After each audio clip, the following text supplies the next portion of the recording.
ಯಾರು ಬರ್ತಾರೆ ಮೇಲಿಂದ ಯಾರಾದ್ರೂ ಬಂದು ಕಾಪಾಡೋದಿಲ್ಲ. ಕೋಟಿ ನನ್ನ ಪ್ರಕಾರ ನೀರು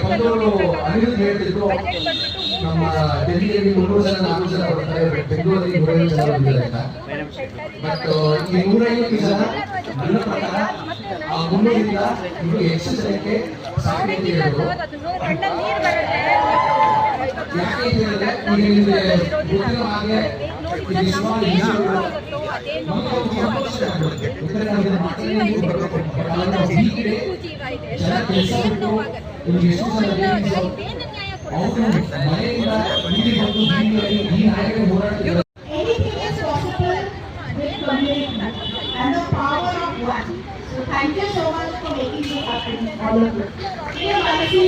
Thank you, Bhumika.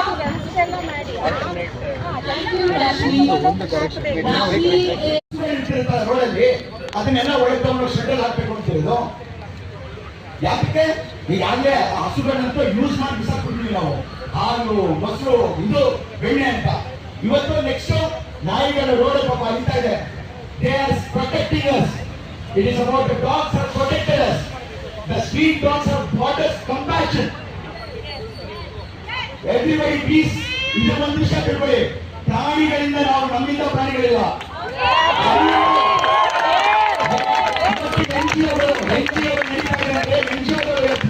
ಏನು CSR ಎಷ್ಟು ದುಡ್ಡು ಸಂಬಳ, ಈ ಸಂಬಳ ತಗೊಂಡ್ರೆ ನಾವು ಪ್ರಾಣಿಗಳಿಂದ. ನಾವು ಮಾತಾಡ್ತಾರೆ ಯಾರು ಮಾತಾಡ್ತಾರ? ನಾವು ಮಾತಾಡ್ತಾ ಇದ್ರೆ ಯಾರು ಉತ್ತರ ಕೊಡ್ತಾರೆ ನಿಮಗೆ? ಡೆಲ್ಲಿಗೆ 300-400 ಜನ ಸೇರ್ತಾರೆ, ಬೆಂಗಳೂರಲ್ಲಿ 150 ಜನ ಬರ್ತಾ ಇಲ್ಲ. ಆನ್ಲೈನ್ ಆಗ್ತಾ ಇದ್ದೀವಿ ನಾವು ದೊಡ್ಡದಾಗಿ ಬೆಳಗ್ಗೆ ರಾತ್ರಿ. ಯಾರು ಬರಲ್ಲ, ಯಾರು ಬರ್ತಾ ಇಲ್ಲ ಅಂದ್ರೆ ನಾವು ನಮ್ಮ ವಾಯ್ಸ್ ಸಪ್ರೆಸ್ ಮಾಡಿ ಯಾರು ಮಾಡಿದ್ದಾರೆ? ಅವ್ರ ಪಕ್ಕದ ಮನೆ ನೆರೆ ಹೇಳ್ತಾರೆ, ಬೈತಾನೆ, ಅವ್ರ ಮುಂದೆ ಮನೆಯೊಳಗೆ ಅಂತಾರೆ ಅಂತ ಕೂತಿದ್ದೀವಿ ನಾವು. ಸೊ ಇದಕ್ಕೆ ನಾವು ರೆಡಿ ಆಗ್ಬೇಕು ಅಂದ್ರೆ ನಾವು ಆಚೆ ಬರಬೇಕು, ರೋಡ್ ಬಿಡಬೇಕು, ಸುಪ್ರೀಂ ಕೋರ್ಟ್ ನಮ್ಮ ವಾಯ್ಸ್ ಕೇಳಬೇಕು. ಪ್ರಾಣಿಗಳಂದ್ರೆ ಫ್ರೀ ಮೀಸಲ್ಲ ಇವ್ರಿಗೆ, ಇವ್ರು ಕೊಟ್ಟದಲ್ಲ ಕರ್ನಾಟಕದಲ್ಲಿ ಅಥವಾ ಫ್ರೀಗಳಲ್ಲ. ಯಾವತ್ತೂ ಒಂದೇ ಅರ್ಥ ಮಾಡ್ಬೇಡಿ, animal have the rights, equal rights as humans. We want justice for that. We want justice for the voiceless ಅಂತ ಹೇಳ್ತೀರಲ್ಲ. Voiceless is not the term. The voices which can't be heard. We don't understand. Humans think we are some high-tech people which we understand everything. ನಾವು science ಮುಂದೆ ಇರ್ಬೋದು, artificial intelligence ಬರ್ಬೋದು, but ನಮ್ಗೆ ಅದು ಭೌಗೋಳಿಕ ಅರ್ಥ